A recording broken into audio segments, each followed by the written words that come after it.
Welcome back mga kaibigan. Etong balita po natin, SJ Belangel, grabe na naman po nilaro doon sa Korea ngayong araw at eto sinamba pa siya ng kanyang teammate.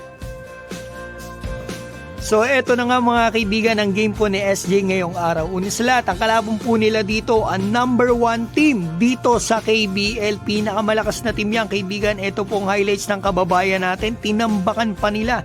Napakaganda ng nilaro ng kababayan natin. 21.6 rebound, 8 assists, 4 out of 6 dito sa 3-point line. So yan, nakikita natin yung highlights niya at isa pang gusto kong malaman ninyo mga kaibigan, galing po siya sa 26 points nung isang araw lamang. So etong nakita natin, napakagandang spin move, napakagandang fadeaway nun. So ito, tingnan pa natin yung gagawin dito ni SG, yung mga kick out pass niya. Yan talaga nagdikta ng laro yung kababayan natin. Kita naman natin. So ito, napakagandang fake naman nun. Wala ba replay yan? Sana may replay. Ang ganda ng yun, merong replay.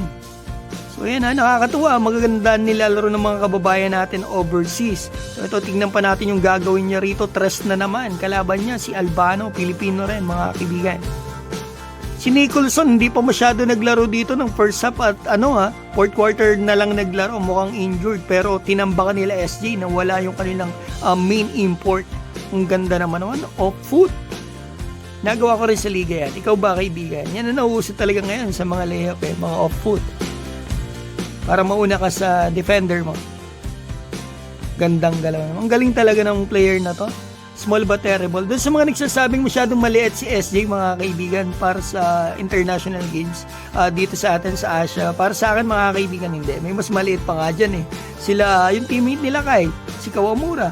5'8 lang. Ito si SJ, 5'10, 5'11 kapag may shoes, 5'11.